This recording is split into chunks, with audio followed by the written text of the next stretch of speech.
NEET 2024 വലിയൊരു scam നടന്നിരിക്കുന്നു. എല്ലാവരും വളരെ സിമ്പിളായിട്ട് തള്ളിക്കളഞ്ഞ ഒരു കാര്യമായിരുന്നു OMR ഷീറ്റ് പബ്ലിഷ് ചെയ്തൊരു കാര്യം. ഒരേ സെന്ററിൽ എക്സാം എഴുതിയ കുറേ കുട്ടികൾക്ക് 720 ഔട്ട് ഓഫ് 720 കിട്ടി എന്നുള്ളതാണ്.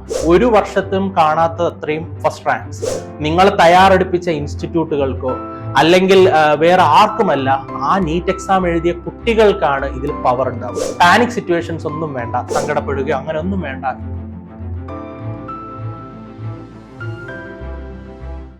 ഹായ്. സോ ഇപ്പോൾ നമ്മളുടെ ചുറ്റിലും കേട്ടുകൊണ്ടിരിക്കുന്ന ഒരു വലിയ ഇമ്പോർട്ടൻ്റ് ആയിട്ടുള്ള ന്യൂസ് ആണ് നീറ്റ് 2024 വലിയൊരു സ്കാം നടന്നിരിക്കുന്നു എന്നുള്ളത്. ഓക്കെ, സോ അപ്പോൾ നീറ്റ് 2024 എഴുതിയ കുട്ടികൾ ശ്രദ്ധിക്കേണ്ട കുറച്ച് കാര്യങ്ങളുണ്ട്. ഒന്നാമത്തെ കാര്യം, എല്ലാവരും വളരെ സിമ്പിളായിട്ട് തള്ളിക്കളഞ്ഞ ഒരു കാര്യമായിരുന്നു OMR ഷീറ്റ് പബ്ലിഷ് ചെയ്തൊരു കാര്യം. OMR ഷീറ്റ് ഇന്നും നിങ്ങളുടെ മെയിലിൽ വന്ന് കിടപ്പുണ്ട്. അതൊന്ന് എടുത്ത് നോക്കുക. നിങ്ങളുടെ മാർക്ക് നിങ്ങൾ ക്രോസ് ചെക്ക് ചെയ്യുക. ഇപ്പം നിങ്ങളുടെ സ്കോർ കാർഡ് വന്നു, ഇനി നിങ്ങളുടെ OMR ഷീറ്റും നിങ്ങളുടെ കയ്യിലുണ്ട്, നമ്മുടെ ഒഫീഷ്യൽ ആൻസർ കീയും ഫ്രണ്ടിലുണ്ട്. സോ അതൊന്ന് മാച്ച് ചെയ്ത് നോക്കുക. നിങ്ങൾക്ക് കിട്ടിയിരിക്കുന്ന മാർക്ക് കറക്റ്റ് മാർക്കാണോ, കുറച്ച് കൂടിയ മാർക്കാണോ, അതിൽ നിന്ന് കുറഞ്ഞ മാർക്കാണോ, എങ്ങനെയാണെങ്കിലും നിങ്ങൾ അതൊന്ന് ചെക്ക് ചെയ്ത് നോക്കുക. അപ്പൊ ഈ നീറ്റ് സ്കാമിൽ ഇപ്പൊ പറയുന്ന കുറെ കൺസേൺസ് പറയുന്നത്, ഒരേ സെന്ററിൽ എക്സാം എഴുതിയ കുറെ കുട്ടികൾക്ക് 720 ഔട്ട് ഓഫ് 720 കിട്ടി എന്നുള്ളതാണ്. ഓക്കെ, പിന്നെ അതേപോലെ ഒരു വർഷത്തും കാണാത്ത അത്രയും ഫസ്റ്റ് റാങ്ക്സ് ഈ വർഷം വന്നിട്ടുണ്ട് എന്നുള്ളതും ഒരു പ്രശ്നമാണ്. രണ്ടാമതായിട്ട് പറയുന്ന കാര്യം എന്ന് വെച്ച് കഴിഞ്ഞാൽ, ലേറ്റ് ആയിട്ട് എക്സാം നടത്തിയ സ്ഥലങ്ങളിൽ, ലേറ്റ് ആയിട്ട് എക്സാം സ്റ്റാർട്ട് ചെയ്ത സ്ഥലങ്ങളിൽ അതിന് കോമ്പൻസേറ്ററി ആയിട്ട് കുട്ടികൾക്ക് മാർക്ക്, ഗ്രേസ് മാർക്ക് പോലെ ഇട്ടുകൊടുത്തു എന്ന് പറയുന്നു. അപ്പൊ അതിലൊരു ചോദ്യം വരാനുള്ളതെന്ന് വെച്ച് കഴിഞ്ഞാൽ, എന്ത് അടിസ്ഥാനത്തിൽ കൊടുത്തു എന്നുള്ളതാണ്. അപ്പൊ ചില സെന്റേഴ്സിൽ 10 മിനിറ്റ് ലേറ്റ് ആയിട്ടായിരിക്കും ചിലപ്പം എക്സാം സ്റ്റാർട്ട് ചെയ്തിട്ടുണ്ടാവും. അപ്പൊ ആ കുട്ടികൾക്ക് 10 മാർക്ക് കൊടുത്തോ, അല്ലെങ്കിൽ 1 മിനിറ്റിന് 1 മാർക്ക് വെച്ച് സപ്ലൈ ചെയ്തോ, എന്താണ് സംഭവിച്ചിരിക്കുന്നതെന്ന് ആർക്കും ഒരു ഐഡിയയും ഇല്ലാതിരിക്കുകയാണ്. അതിനൊരു ജസ്റ്റിഫിക്കേഷൻ NTA ഭാഗത്തൊന്നും വന്നിട്ടില്ല. പക്ഷേ കോടതി ഇടപെട്ടിട്ടുണ്ട്, കോടതി അതിന് ചോദ്യങ്ങൾ ചോദിച്ചിട്ടുണ്ട്, അത് ക്ലാരിഫൈ ചെയ്യണമെന്ന് പറഞ്ഞിട്ടുണ്ട്, അതിന് 10 ദിവസത്തെ സമയം അവർക്ക് കൊടുത്തിട്ടുണ്ട്. സോ ഇവിടെ എന്താ സംഭവിച്ചുകൊണ്ടിരിക്കുന്നത്? ഇവിടെ വി ആർ ലാക്കിംഗ് ടൈം. സമയം തള്ളി നീക്കിക്കൊണ്ടേയിരിക്കുകയാണ്.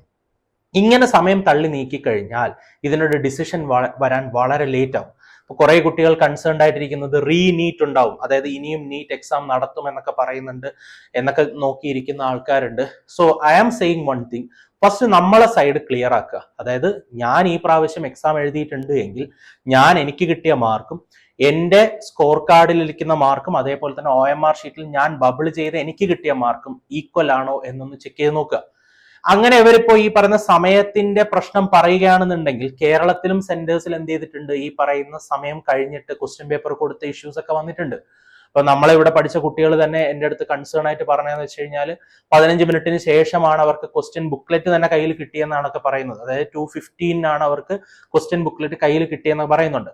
അപ്പൊ അങ്ങനത്തെ ഇഷ്യൂ ഇവിടെയുണ്ട്. അപ്പൊ ഇവരാരും എന്ത് ചെയ്തിട്ടില്ല, ഈ പറയുന്ന കൺസേണിൽ അല്ലെങ്കിൽ ഗ്രേസ് മാർക്കിൽ പെടുകയോ അങ്ങനെ ഒന്നും ചെയ്തിട്ടില്ല. പിന്നെ ഇവർ പറയുന്ന മറ്റൊരു കാര്യം എന്ന് പറയുന്നത്, NEET 2024 question papers already out ആയിരുന്നു. അതായത് എക്സാമിന് മുമ്പ് തന്നെ, എക്സാമിന്റെ അന്നൊരു ഇഷ്യൂ നടന്നിരുന്നു. അതായത് 2 കുട്ടികൾ എക്സാം സെന്ററിൽ കയറിയതിനു ശേഷം സമയം കഴിയുന്നതിന് മുമ്പ് പുറത്തിറങ്ങി എന്ന് പറഞ്ഞിരുന്നു. അതൊരു ഇഷ്യൂ അല്ല എന്ന് നമുക്കും അന്ന് മനസ്സിലായതാണ്. കാരണം എന്താ വെച്ച് കഴിഞ്ഞാൽ എല്ലാ കുട്ടികളും എക്സാം സെന്ററിനകത്താണ്, ഇവർ രണ്ടുപേരും ക്വസ്റ്റ്യൻ പേപ്പറും കൊണ്ട് പുറത്തിറങ്ങി എന്ന് പറഞ്ഞാൽ വലിയ ഇഷ്യൂ ഇല്ല. പക്ഷെ ഇപ്പൊ പറയുന്നത് 2 ദിവസത്തിന് മുമ്പ് തന്നെ എന്ത് ചെയ്യുന്നുണ്ടായിരുന്നു, ടെലഗ്രാം ചാനൽസിലൊക്കെ ഈ ക്വസ്റ്റ്യൻ പേപ്പർ അവൈലബിൾ ആയിരുന്നു എന്ന് പറയുന്നുണ്ട്. വാട്ട്സ് ഹാപ്പനിങ്, എന്താണ് ഇവിടെ സംഭവിച്ചുകൊണ്ടിരിക്കുന്നത്? ആര് തന്നെ ആയിരുന്നാലും ഇതിന് ഉത്തരവാദികൾ ഒരു കാര്യം മനസ്സിലാക്കുക. ഇവർ നാളെ ആരാവാൻ വേണ്ടിയിട്ടാണ് പഠിക്കുന്നതെന്ന് നിങ്ങളൊന്ന് ആലോചിക്കുക. നാളെ ഡോക്ടേഴ്സ് ആവാൻ വേണ്ടിയിട്ട് പഠിക്കുന്ന ആൾക്കാരാണ്. ഓക്കെ, അപ്പൊ ഡോക്ടേഴ്സ് എന്ന് പറയുമ്പോഴത്തേക്കും അതൊരു കളിതമാശയല്ല, നാളെ ഒരാളുടെ ജീവൻ കൊണ്ട് കളിക്കേണ്ട ആൾക്കാരാണ്. അപ്പോൾ അർഹതയില്ലാത്ത പൊസിഷനിൽ വന്നാലുള്ള അവസ്ഥ ഒന്ന് ആലോചിച്ച് നോക്കുക.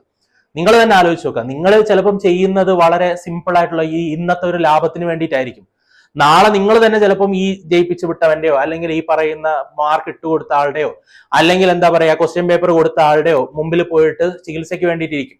അവൻ ഇതേ ട്രൈ തന്നെ ആയിരിക്കും എക്സാം പാസ്സാവാൻ വേണ്ടിയിട്ട് നടത്തിയിട്ടുണ്ടാവുക. അവൻ അതേ ട്രീറ്റ്മെന്റ് ആയിരിക്കും നിങ്ങൾക്ക് തരിക. അതുകൊണ്ടായിരിക്കും നിങ്ങൾക്കൊരു ഡിഫിക്കൽട്ടി വരാൻ പോകുന്നത്. അപ്പൊ ഇങ്ങനത്തെ ഒരുപാട് ഇഷ്യൂ ഇതിലുണ്ട്. ഒരു ലോങ്ങർ പെർസ്പെക്റ്റീവിലുള്ള ഒരു ഇഷ്യൂ ആണ്. അപ്പൊ ഇതിനെ മീറ്റ് ചെയ്യാൻ വേണ്ടിയിട്ട് നിങ്ങൾ ചെയ്യേണ്ട കാര്യം എന്ന് വെച്ച് കഴിഞ്ഞാൽ, നിങ്ങളുടെ സൈഡ് ക്ലിയർ ആക്കുക. ഇതിൽ അൾട്ടിമേറ്റ് കാര്യം എന്ന് പറഞ്ഞു കഴിഞ്ഞാൽ, എഴുതിയ കുട്ടികൾക്കാണ് അതിൽ പവർ ഉള്ളത്.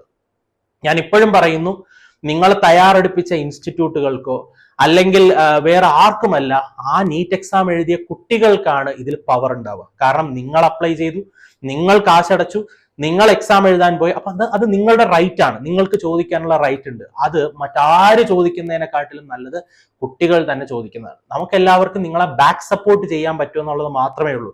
അപ്പൊ നിങ്ങൾക്ക് അങ്ങനത്തെ കൺസേൺസ് ഉണ്ട് എങ്കിൽ നിങ്ങൾ എത്രയും പെട്ടെന്ന് എന്ത് ചെയ്യുക, അത് അറിയിക്കുക. അതിനുള്ള കൺസേൺഡ് ആയിട്ടുള്ള റിപ്ലൈസ് ഞങ്ങൾ തരുന്നതായിരിക്കും. നിങ്ങൾക്ക് ചോദിക്കാം, ഇങ്ങനെ കാര്യങ്ങൾ സംഭവിച്ചിട്ടുണ്ട്, എന്റെ മാർക്കിൽ ഇങ്ങനെ ഒരു മാറ്റം വന്നിട്ടുണ്ട്, ഇങ്ങനെ ഒരു ചേഞ്ച് വന്നിട്ടുണ്ട് എന്നൊക്കെ നിങ്ങൾക്ക് പറയാം. അതെല്ലാം അതിനെ പറ്റിയ റിസൾട്ട്സ് അല്ലെങ്കിൽ അതിനെ പറ്റിയിട്ടുള്ള റിപ്ലൈസ് ഞങ്ങൾ തരാൻ പറ്റും. ഞങ്ങൾ അത് അന്വേഷിക്കുന്നുണ്ട്, കാര്യങ്ങൾ മനസ്സിലാക്കുന്നുണ്ട്. We are moving on that. അപ്പൊ ഇതിൽ നിങ്ങൾ മനസ്സിലാക്കേണ്ട വേറൊരു കാര്യം എന്താണെന്ന് വെച്ച് കഴിഞ്ഞാൽ, പാനിക് സിറ്റുവേഷൻസ് ഒന്നും വേണ്ട. നിങ്ങൾ വേറെ സങ്കടപ്പെടുകയോ അങ്ങനെ ഒന്നും വേണ്ട. ഇതിനൊക്കെ ഒരു തീരുമാനം ഉണ്ടാവണമല്ലോ. ആ തീരുമാനം ഉചിതമായ രീതിയിൽ വരുമെന്ന് തന്നെ വിശ്വസിക്കാം. സോ ഇനി എന്തെങ്കിലും ഒരു അപ്ഡേറ്റ് വരുമ്പോൾ അതിനനുസരിച്ചുള്ള ഒരു വീഡിയോ ആയിട്ട് ഞാൻ വരുന്നുണ്ടാവും. So thank you for watching. Thank U.